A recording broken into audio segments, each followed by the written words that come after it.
Hello, everybody. Good evening, and welcome to your show, Let's Talk Marriage. And you are live on GH Gospel Radio. And yesterday was International Women's Day. So happy International Women's Day to everybody. And in typical GH Gospel Radio fashion, we're going to talk about women today. We talk about women a lot, right? But today is a special day. So we're just going to dedicate it to women. And this year's theme for International Women's Day was accelerate action, meaning that with everything that has been done or is being done to promote women, this year the emphasis on accelerating the action. We know what to do. We've talked about it a lot, but it's time to put some speed or put some urgency into the action so that we can see results. And how can we do that on our individual basis, in our individual corners? So that's what we're going to talk about. And of course, this is a matter that affects marriage directly. So it's in order that we are talking about it on Let's Talk Marriage. And so today's topic, we made it women supporting women, because I believe that truly, if women support each other, we will be able to easily accelerate whatever action that is needed to be done to move women forward. To start off, let's talk about feminism. Feminism gets a very bad rap these days. Whenever people call you a feminist, sometimes they don't mean it in a positive way. They mean like, oh, you're a women's activist, you're trying to fight for women and all that. We are not fighting for women because we hate men. We are not fighting for women because we think women are better than men. We are just saying that women should have equal opportunities. We are not saying that women want to rule men, or at least I am not saying that. And hey, Mami Nikwe, thank you for joining. I'm so excited that you're here. Yes, we are not saying that women are better than men. All we're saying is that women are different and women need equal opportunities as men. Outside of marriage, outside of motherhood, women need equal opportunities as men so that we can live a fuller life, so that we can live a life that is more fulfilling for us. If a woman chooses never to marry or have children, their life should still matter and their life should still be fulfilling for them. Recently, I found myself having to wear a lot of hats, and it was very exhausting. So for me, my bottom line is I put my trust in God and I do as I believe. From here on out, other people's expectations of me are none of my business. If you expect me to do anything, please keep it to yourself. I don't want to know. I don't care to know. I put my trust in God and I do me, because I matter and my life matters. You to go put your energy in your own life. People expect you to, as a woman, be more quiet, be more gentle, be more subtle. Not all of us can be gentle. Not all of us can be subtle. Not all of us can be quiet. Not all of us can be good cooks. Not all of us can be good mothers. We're different, we are unique, and we all have different parts. So it's important that we all look to our individual strengths and play to that, and not be forced to toe a certain line just because everybody wants us to be that way. And I'm saying all of this because in the society that I come from, I'm not going to mention it, but you figure it out. Whichever answer you get is good. In the society that I come from, setting expectations of women limit women a lot. And if you are not found to toe the line, you'll be found to be the outcast or the rebel. And oftentimes it's not fun to be the outcast and the rebel, but with time, it's rewarding. People are not being rebels just because they want to be rebels. They are being rebels because they do not accept whatever expectations that is being placed on them. At least I know that that's what I do. So tonight, let's look at a few of the things that would help us accelerate action to having more fulfilling lives. I always say that we only have one life to live.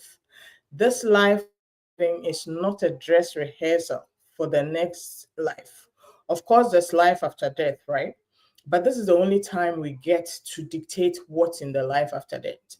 If we do not make good use of this time that we have and it passes us by, that's all it is. The Bible says that it's appointed unto man to die once, and after death, there's going to be judgment. So, this life that you have is precious, and you need to make decisions that will help you move forward with your life even after you've left this earthly body. So one thing I would want to encourage every woman with, as our topic states, women supporting women. One thing I would want to encourage every woman with is that we are enough. Every woman, no matter who you are, no matter what your story is, we are enough. We can draw a lot of stories from the Bible. Let's look at Mary, the mother of Jesus. Let's look at Ruth. Let's look at Elizabeth. Let's look at Rahab. Let's look at the woman at the well. There is no similarity in any of their lifestyles, absolutely zero similarity. Rahab was a prostitute. The woman at the well had several husbands. Mary, the mother of Jesus, was a virgin. She was a young teenager. And Elizabeth was an old woman. She was well advanced in age. Let's look at Mary with her sister, Martha. I don't know what their ages were. They were all doing different things. That should tell us that we are all unique. There is not one mold for women in the world. There are several molds and it's all fine. And in fact, for some of us, our mold hasn't even been seen yet because it's different from everything else that has ever been seen. So it's important that we remind ourselves that we are enough. We don't have to fit anybody's expectation. Whatever we are, all we need to do, and one thing that is very important to me, is that we trust God. When you are doing anything by yourself, it's like you're taking a big risk. It could work or it could not work. But let me suggest Jesus Christ to you. Let me suggest giving your life to Christ, because in Christ you find who you are and you are assured that your life will get to the destination you need it to go, especially if you follow Christ and you remain in Him. If you're born again and you don't care about what it means to be born again and what it means to walk the Christian walk, you're still born again, but you will not mature. You will not see the benefits. But once you give your life to Christ, in fact, all the women that we mentioned, Ruth, Mary, Elizabeth, Esther, and all those people, there is a particular account of them. Just Google search them. There's a particular verse in the Bible that points to them trusting in God. It is a trust that they put in God that changed their story, that made their story meaningful, that made their names appear in the Bible. That's what made God approve of them. So, no matter who you are, all you need to do is to trust in God, and your story is valid, your experience is unique, and you are enough. If you don't put your trust in God, you're still enough. But for me, I believe you're taking a risk, but it's all up to you. It's your life, your way. Choose to trust in God or whatever it is that you want. I will suggest that you trust in God and that you are enough. Another thing that I would want to talk about in supporting each other is that we do not need to accept evil labels. We do not, as women, need to accept evil labels. I'm calling these labels evil because they don't end up working well for us. And let me explain. One of the things that is expected of many women, many mothers, many wives is that you should sacrifice a lot and you should work hard. And when people say sacrifice a lot and work hard, sometimes mothers, I get very annoyed because it looks like people are happy that we have sleepless nights. People are happy that we spend all day working. Nah, that's not what we're looking for. And that's not even what is healthy. If they're praising you on Mother's Day, they should be praising you for the things that you naturally and healthily do, and not the things that you do that are unhealthy and put your life at risk. People love a hard worker. Nobody will tell you to stop if they realize that you're working too hard, because working hard in itself is seen as a very good thing. But there are levels of working hard that are too much. There are levels of working hard that you need to take a break. You don't need to accept that label. If they want to call you lazy, develop a tough skin or play to their whims. But you don't need to accept that label. You don't need to sacrifice if you don't want to. You see, sacrifice is self-willed. If you want to sacrifice and you sacrifice, that's beautiful.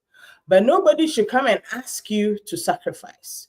Nobody should come and ask you to do something that you have not planned to do. I realize that a lot of times there are a lot of labels. Women are expected to. And even if you don't want to, you'll be labeled as a bad person. You'll be labeled as a bad woman.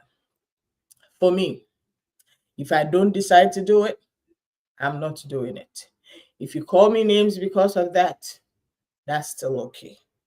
But I won't go the extra mile to sacrifice when I'm not ready for it.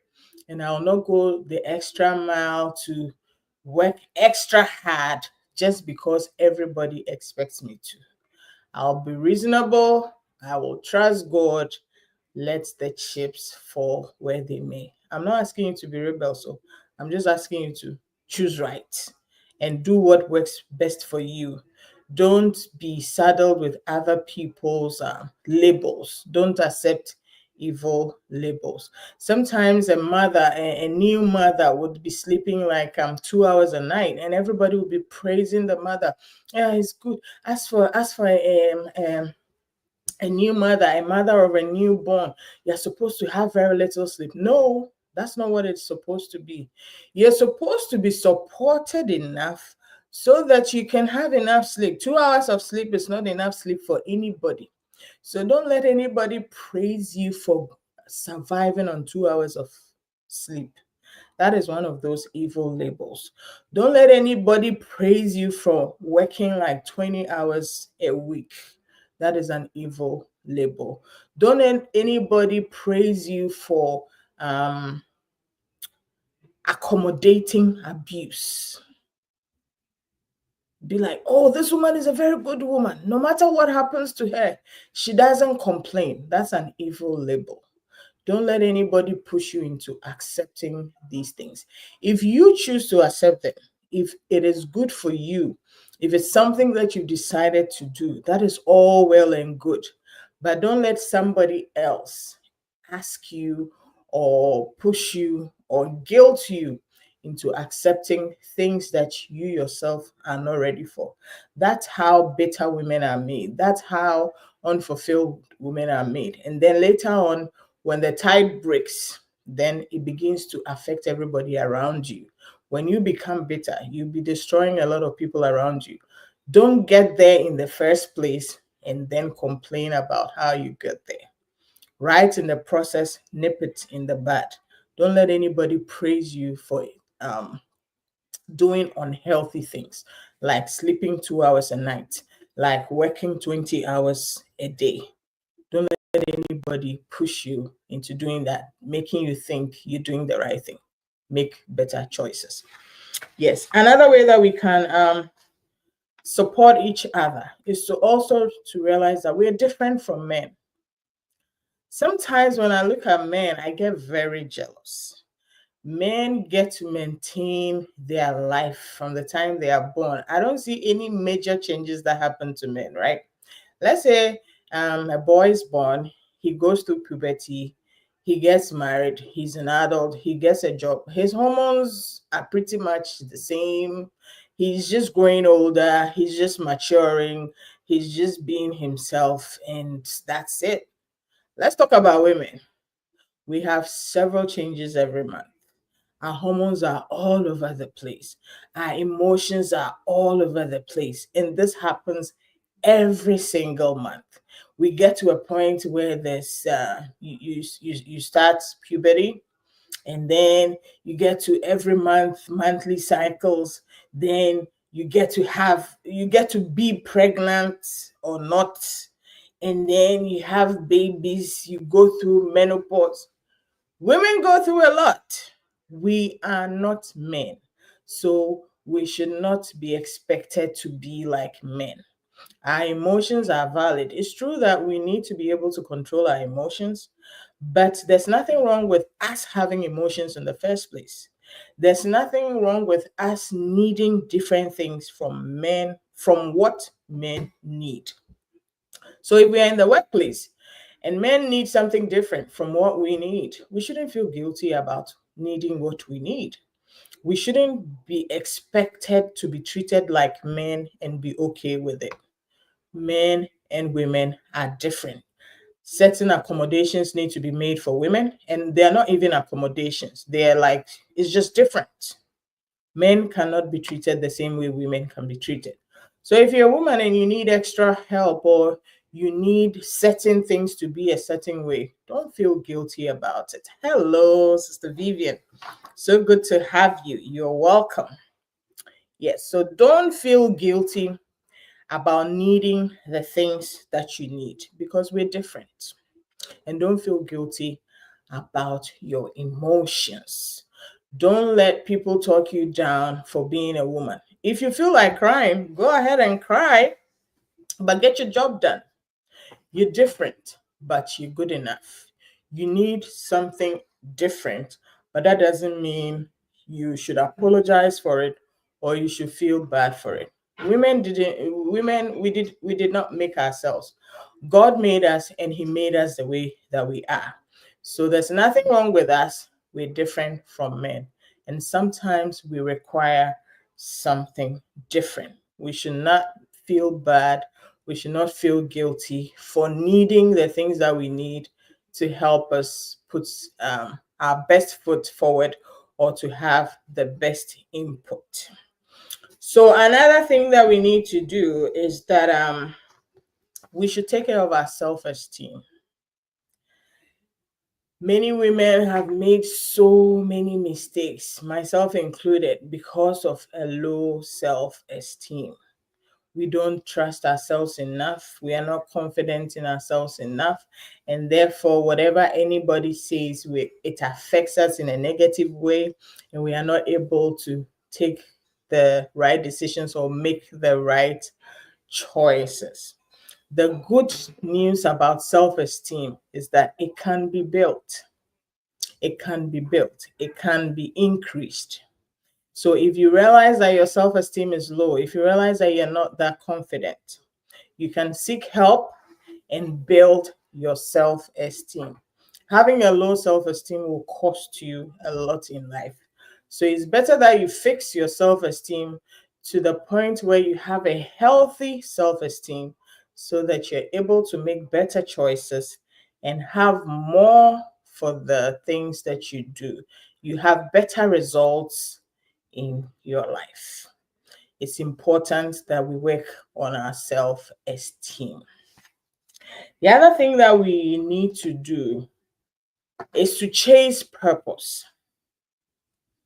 Earlier on, we said that every woman is different. We realize that a lot of times when we're growing up, the ideas that are put in our head is that don't be a certain way, otherwise you'll not get anybody to marry you. Don't be a certain way, otherwise men would not approach you. Don't be a certain way, otherwise you'll not be able to have children. So for the most part, our minds as women is geared towards having children and getting married and raising a family. That is a good thing, but that should not define our lives. Life is made up of so much more than getting married, having children. Before you get married, you should have a life. The life that you're leading before you get married is very important. And your life should not be geared towards getting married and having children. Your life should be geared towards fulfilling the purpose for which God brought you to this earth. It's important that you find out why you're here on this earth in the first place and be putting all your energy and all your life into fulfilling your purpose. Whoever you meet and marry should be able to amplify that purpose that you have in your life. So you should have a purpose before you find a husband or before you have children. Because if you don't find your purpose, your existence on earth itself is threatened. It's not going to be meaningful. You're not going to be fulfilled. So our life should not be geared towards getting married and having children. Our lives should be geared towards fulfilling our purpose so that when marriage happens, it's beautiful. Hello, Sister Elsie. I'm so excited you're here. Thank you for joining. Yes, so like we're saying, our lives should be geared towards purpose and not marriage and having children. Why do we need to focus on purpose and not marriage and children? Not all of us will get married. Not all of us will have children, but all of us should have purpose. Nobody's life should be without purpose. At the end of the day, we were born for a reason, and we should fulfill that purpose before we leave this earth. Marriage is not mandatory, having children is not mandatory, but fulfilling purpose is mandatory. So live your life such that purpose is your goal and not marriage and having kids. Marriage and having kids are additions to your life. And if you never have marriage, if you never have children, your life should still be meaningful. So we shouldn't plan our lives towards marriage and children. We should plan our life towards purpose. And guess what? Even those with children, the children will grow and leave your house. Then what? What are you going to do with the rest of your life? And after teenage years, your children don't even want you around that much. Later on in their lives, when they have children, they want you to just help take care of their children. But everybody should have their own life. If you make your life about your children alone, if you make your life about your marriage alone, those are very shaky tables to build, shaky foundations to build a life on. So make your life about purpose. When marriage happens, it's a beautiful addition. When children come in, it's a beautiful addition, but they should not be the foundation of your life. Your purpose should be the foundation of your life, your purpose in life. Maybe you were put on this earth to be the next aeronautic engineer. Go for it. Maybe you were put on this earth to be the best cook in the world. Go for it and make a lot of money. Look at Martha Stewart. She made a whole lot of money just from home, like cooking and decor and all that. She made a vast estate out of that. Whatever your purpose is, chase that and let marriage and children be an addition. The other thing we need to look at is that men support each other a lot. And I really respect men for going after their goals. When a man wants something, he just goes for it. He doesn't ask permission, he doesn't wait around. Men just do it. And they put their money where their mouth is. Men have donated big sums of money to support their football teams because they like football. Men have given money to support causes that they are interested in. I don't see a lot of women doing that. So we should learn from the men. Whenever we want to do something, we should just go for it and do it. If we make mistakes, we will learn from it. If it works out, we'll be happy about it. We don't need to sit down, ask permission, overthink things, and then be in our own way. We should just do it. And wherever we see other women doing good things, it is our duty to support them. And even if we don't want to support them, at least we should not hurt them. One of the most painful things to see is an older woman trying to belittle a younger woman. And a lot of times people would be re-echoing statements like women are their own enemies. And I know that it's a man who said that because no woman will say women are their own enemies.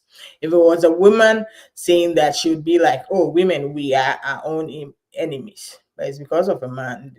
Because it's a man who said it, it'll be like women are their own enemies. That's why I suspect it was a man who said that. But why do they keep saying that? They think that women, we backstab other women a lot. I don't believe it's true, but if there's any truth to it, let's dispel that truth.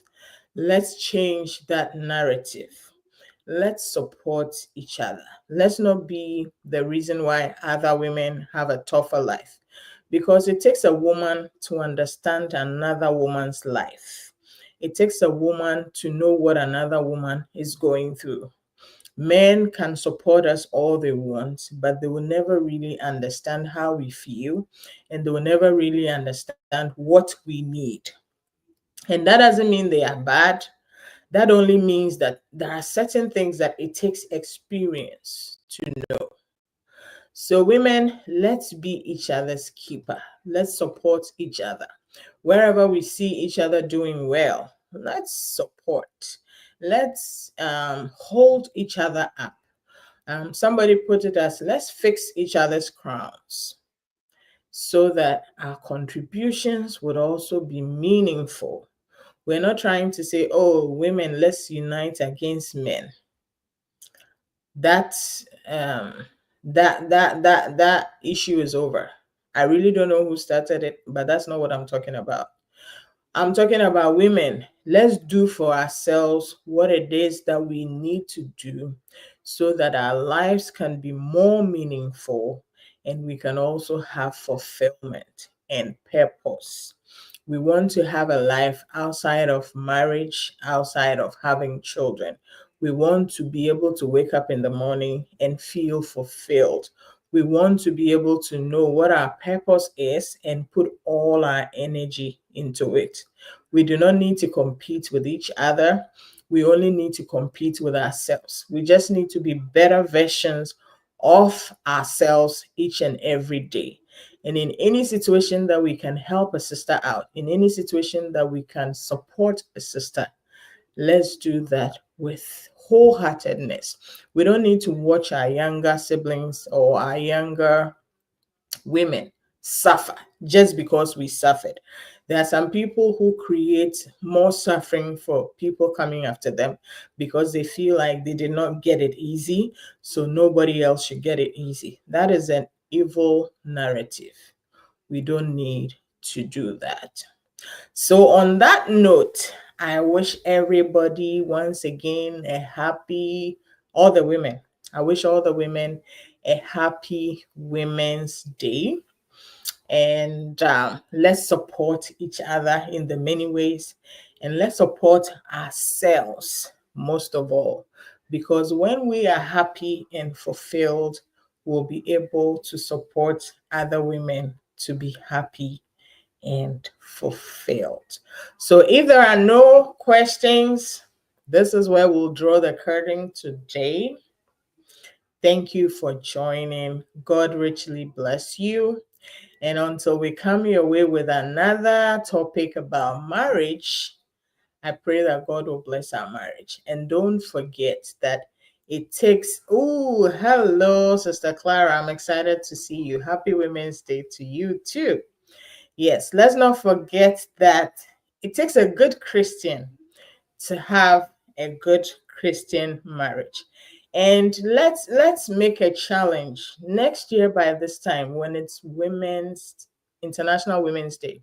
We should have testimonies. We should have ways in which we helped ourselves or we supported ourselves to be more fulfilled in our purpose and in our lives, and how we supported each other. God willing, next year, let there be testimonies of how things worked out better.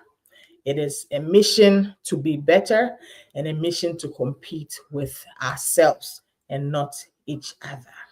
So God bless you. Have a great Sunday evening, and goodbye until we meet again.